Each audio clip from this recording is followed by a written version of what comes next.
Bien, vous êtes de plus en plus nombreux à m'envoyer des mails pour discuter avec moi de votre portefeuille, pour qu'on puisse échanger autour de vos investissements. Ça me fait très plaisir, je suis content que cette chaîne prenne cette tournure interactive. C'est vraiment l'objectif. L'objectif, c'est que ces vidéos, ce soit un moment de détente, un moment d'échange, un moment où on parle de sujets qui sont agréables, puisqu'on parle de notre enrichissement. Et parler de notre enrichissement, ça veut dire toutes les choses incroyables qu'on peut faire à partir du moment où on a pris son destin financier en main. Et c'est ce que je vous souhaite à tous, et je suis toujours heureux de voir que vous êtes de plus en plus nombreux à franchir le pas de l'investissement. Alors, on va donc se plonger dans le portefeuille de Pierre. Bonjour, je m'appelle Pierre, j'ai 26 ans, je suis ingénieur automaticien en Belgique, ça doit être passionnant. 26 ans, c'est super, ça veut dire que tu as un très bel horizon d'investissement devant toi. Je t'envoie ici une copie de mon portefeuille Bucks que j'ai commencé à constituer juste avant la crise en Ukraine. J'ai investi petit à petit une grosse somme que j'avais épargnée. J'ai donc eu droit à une belle chute des marchés qui a suivi, à peu près 10% dans le rouge, soit 1000 euros. Ouais, t'es courageux, ça veut dire que ta carrière d'investisseur est très très bien partie, parce que t'as commencé directement avec une épreuve du feu. Parce que quand tu t'as jamais investi de ta vie, que tu mets, j'imagine, donc 10 000 balles sur un compte et que direct tu fais moins 1000, il y a moyen de se dire, mais c'est absolument n'importe quoi, je suis fou, pourquoi est-ce que j'ai commencé à investir? Donc si tu es encore investi aujourd'hui, ça veut dire que bah voilà, tu as été capable d'affronter ce que peu de gens ont été capables de surmonter, donc félicitations à toi. Parce que les gens qui commencent à investir, là, les gens qui ont commencé à investir il y a à peu près 2 semaines, etc., bah, c'est probable que vous ayez passé votre carrière d'investisseur uniquement dans le vert.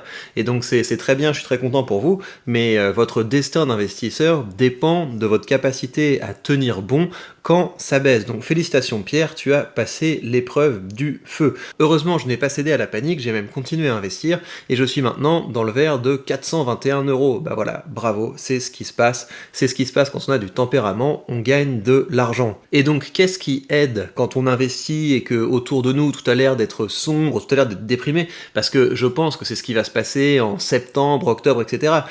On va commencer à avoir des journaux qui disent attention, pénurie d'électricité, puis vous allez avoir beaucoup de blabla politique, le gouvernement doit faire quelque chose, c'est un scandale que le gouvernement, blablabla, ça va être absolument n'importe quoi, il va y avoir peut-être des manifestations, enfin voilà, il va y avoir plein de distractions, plein de pertes de temps. Préparez-vous à ça, si ça se trouve ça se passera très bien, mais préparez-vous à ce que l'hiver, à ce que l'automne et l'hiver soient un petit peu secoués, et ce qui va vous aider à tenir, c'est que vous allez voir des vidéos qui sont pas déprimantes, vous allez voir des vidéos d'investisseurs, vous allez voir des vidéos d'entrepreneurs, vous allez voir des vidéos de gens qui sont pas... Vous savez, on se plaint beaucoup des... voilà, les influenceurs, blablabla, avec leur piscine, blablabla. Ben voilà, regardez des vidéos de gens qui sont en train de réussir, des vidéos de gens qui ont du tempérament, de vidéos de gens qui sont motivés, qui sont heureux, qui sont optimistes, de gens qui vous disent de vous bouger, de rester motivé, etc.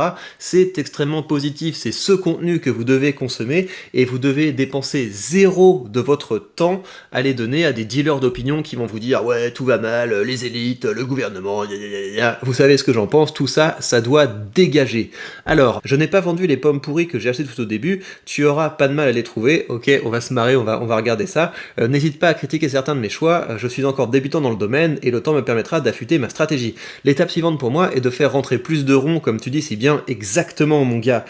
Ingénieur, automaticien, j'imagine que tu vas pouvoir pas mal palper, donc tu peux être employé, mais voilà, imagine que tu crées une petite boîte et tout, en fait c'est quand on crée des boîtes qu'on commence à faire vraiment rentrer des ronds, hein. Donc voilà, tu trouveras, ou alors que tu fais des missions, tu travailles à la mission, tu te trouves des clients, etc. Enfin tu verras, tu géreras ta carrière, j'imagine très bien. Alors l'étape suivante pour moi est de faire rentrer plus de ronds, il est grand temps que je me lance en utilisant mes compétences, l'objectif final est d'assurer ma pension et peut-être l'anticiper. Ouais, donc ça c'est très bien d'avoir l'objectif de... Mais tu dois avoir également un objectif de devenir super riche, t'as 26 ans, voilà, faut que ton objectif soit aussi d'être multimillionnaire. Juste assurer sa pension, c'est un petit peu une stratégie de gagne petit, mon gars. Un peu d'ambition, Pierre, bouge-toi Pierre, tu peux le faire. Alors merci pour tes super vidéos que je suis avec grand plaisir depuis un moment déjà, passe une bonne semaine, Pierre. Alors, bah voilà, on va se plonger dans le portefeuille de Pierre. Je ne te jette pas la pierre, Pierre. Qu'est-ce que je suis drôle quand même. J'espère que vous avez la ref. Alors, donc tu as été capable d'épargner 15 000 balles, c'est bravo, c'est vraiment bien, super, donc effectivement tu es en plus-value. T'as eu une stratégie d'investissement où tu as effectivement fait rentrer des gros paquets de thunes d'un coup, donc c'est très bien. De toute façon, là, ça sert à rien d'attendre, hein, quand on a de l'argent, on sait jamais, ça sert à rien d'essayer de timer le marché, donc mettre tout l'argent d'un coup et puis après commencer à investir régulièrement, c'est très bien, et tu vois que tu es déjà en légère plus-value, et voilà, tu vas commencer à investir régulièrement, tu vas commencer à récolter des dividendes, et ça ira très bien. Alors, on va se plonger maintenant dans ce que tu as dans ton portefeuille, donc je vais te dire si je vois des pommes pourries, tiens, ça, je trouve ça amusant. Alors, voyons ça, oulala, t'as pas mal de positions, on va voir ce qui se passe si on zoome. Ok, normalement on peut zoomer, ouais, bon, c'est parfait, normalement vous avez une qualité optimale. T'as quand même pas mal de trucs, hein. C'est marrant comme stratégie d'investissement. Ok, donc t'as décidé d'avoir plein de positions, pourquoi pas. La première remarque que j'ai, c'est peut-être que c'est quelque chose qui va te prendre quand même pas mal de temps. Ah, et t'as été capable de faire un petit collage avec bravo, comme ça on a à la fois la valeur que ça représente, et puis voilà, c'est très agréable à regarder, hein. Félicitations à toi, c'est du beau boulot. Alors, on va regarder un petit peu ce qu'il y a, mais ouais, peut-être que t'as pas besoin d'avoir autant de positions dans ton portefeuille, hein. Plus t'as de positions dans ton portefeuille, plus il y a de choses à suivre. Donc voilà, je ne sais pas si ça vaut la peine d'avoir autant de positions. Si tu as des ETF à côté, ça vaut peut-être la peine de garder ton stock picking pour de vraies convictions. Alors on va regarder ça. AXA, pourquoi pas. Air Liquide, très bien. Amazon, je les aime pas, mais c'est très bien. Berkshire, voilà, ça c'est la classe, c'est la Rolls-Royce des actions. BlackRock, Coca-Cola, Crédit Agricole. T'as vérifié pourquoi est-ce que tu as pris 50 parts de Crédit Agricole? C'est parce que tu trouvais que le rendement était intéressant? Les banques, moi je me méfie, hein. Je suis assez peu dans les banques parce que je trouve que c'est trop irrégulier, et la banque, c'est un business model qui peut tellement être disrupté. C'est tellement facile de créer une banque en ligne ou avec des meilleurs services que voilà, la banque, c'est pas tellement un secteur sur lequel je suis bullish. T'as des compagnies aériennes, t'as décidé de prendre Lufthansa, pourquoi pas? C'est un pari risqué parce que c'est pas tellement une entreprise, un secteur qui a le vent en poupe. Domino's Pizza, apparemment, c'est très bien. NJ, NJ, putain, comment j'étais en sueur quand j'ai reçu la facture de mise à jour là, de NJ. Quand j'ai quitté mon appart, là, ils ont fait le calcul de ce qu'on avait vraiment consommé avec l'augmentation d'énergie. Je peux vous assurer que j'étais en PLS quand je l'ai reçu. J'imagine que beaucoup de gens étaient en PLS quand ils l'ont reçu. D'où l'importance d'avoir un fonds d'urgence, les gars, hein. Il faut avoir un fonds d'urgence pour pas taper dans vos actions. Gérard Perrier, je l'embrasse, je sais pas ce que c'est.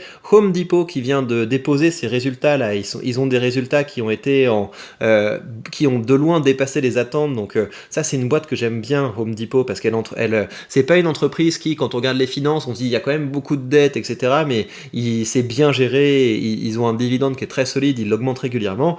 ING, ça c'est la plus grosse erreur d'investissement ING, mais je vois que tu es en plus-value dessus, donc félicitations. T'as beaucoup de banques, hein, ING plus KBC, etc. Fais gaffe à pas être un collectionneur d'actions, hein. Il faut peut-être resserrer un petit peu tout ça.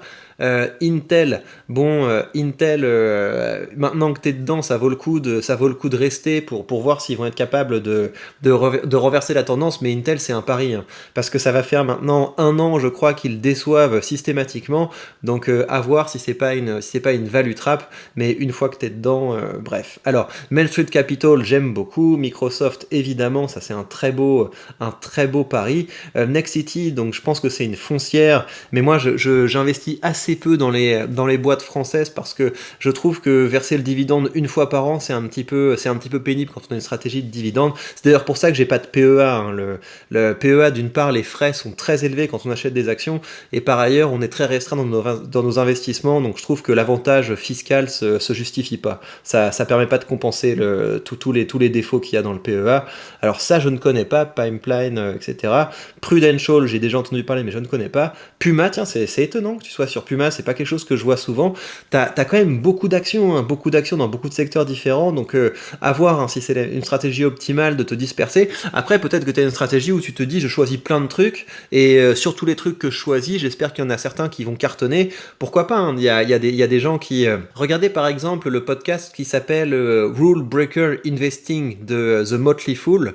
C'est très bien. C'est un podcast où, je crois, c'est une fois par trimestre, ils créent un portefeuille. Ils créent un portefeuille avec 5 actions et ils achètent les 5 actions et ils laissent courir les actions pendant 5 ans.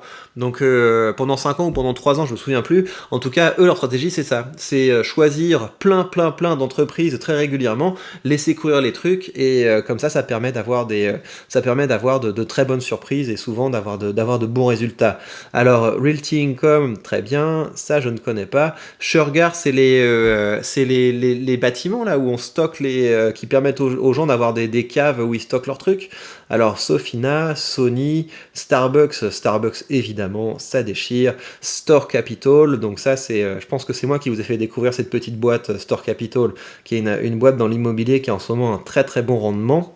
Et qui devrait avoir de belles perspectives de croissance. T. Rowe Price, donc T. Rowe Price sur mon autre portefeuille, j'en ai. C'est un petit peu comme BlackRock, si vous voulez. T. Rowe Price, c'est une entreprise qui souffre beaucoup quand les marchés baissent. Le problème de T. Rowe Price, et c'est pour ça que je suis pas vraiment bullish sur cette entreprise, même s'ils ont un très bel historique d'augmentation de leurs dividendes, c'est que c'est de la gestion active. Autant BlackRock, c'est des ETF de gestion passive. T. Rowe Price, c'est beaucoup de la gestion active, donc avec des gestionnaires et donc des frais plus élevés. Et je sais pas si c'est un secteur qui peut encore performer longtemps. Alors ça, je ne connais pas. Total Energy, très bien quand on veut investir dans une boîte française qui est dans l'énergie et qui verse des dividendes réguliers, un bon dividende, c'est un très bon pari. Unilever, je ne suis pas dedans, mais ça fait partie des entreprises que je devrais regarder. Apparemment, c'est une très bonne boîte et ça, je ne connais pas. Et tu as également des ETF. Tu as le Vanek Sustainable qui est très bien. Vanguard Dividend, très bien. Le SP500. Euro Dividende. Tiens, t'es en plus-value sur Euro Dividende, bravo. Bravo à toi, moi je suis pas encore repassé dans le vert, et t'as l'Eurostox 600. Bon c'est très bien, en tout cas niveau ETF c'est très bien, je mettrais quand même le Vanguard comme ma position principale. J'imagine que c'est de façon stratégique que t'as gonflé la poche euro dividende pour augmenter le rendement, mais ça doit être celui-là qui doit être ta position la plus importante il me semble, parce que sur le long terme c'est ça qui va te permettre d'avoir de belles performances, et pour ton portefeuille, à toi de voir la stratégie que tu as. Est-ce que tu as une stratégie où tu aimes bien faire des paris en chopant un maximum d'actions, ou alors est-ce que tu vas te resserrer sur les meilleurs des meilleurs?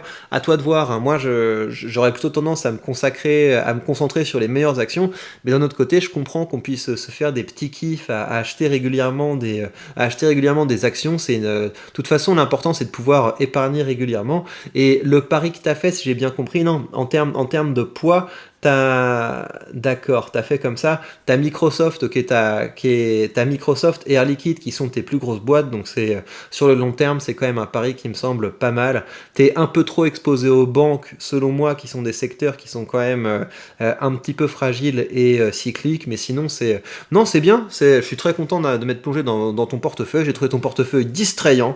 Il y a plein de choses partout à regarder, donc j'imagine que tu t'amuses beaucoup avec ce portefeuille. Dis-nous dans les commentaires pourquoi est-ce que tu as autant d'actions, quelle est la stratégie que tu as derrière ça. Ça m'intéresse. Est-ce que tu considères que tu as une stratégie de dividende? Est-ce que tu considères que tu as une stratégie de croissance? Est-ce que tu considères que tu as une stratégie où tu fais du stock picking en faisant des paris sur différentes boîtes? Ça m'intéresse que tu détailles un petit peu ta stratégie. En tout cas, voilà, le plus important, c'est que tu sois capable d'épargner et d'investir régulièrement.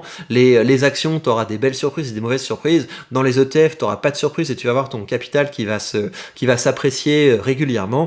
Et voilà, donne-nous des nouvelles dans les commentaires maintenant, qu'on sache un petit peu, qu'on en sache plus sur ta stratégie, et puis donne-nous des nouvelles dans 1 an, dans 2 ans, dans 5 ans, pour qu'on sache un petit peu comment tu as évolué et comment tout ça se passe. Et je vous rappelle à tous que si vous voulez commencer à investir avec le courtier que j'utilise et que vous êtes très nombreux à utiliser, vous avez sous cette vidéo le lien vers ce courtier, et en suivant ce lien, vous pourrez bénéficier d'une action gratuite dès que vous créditerez votre compte.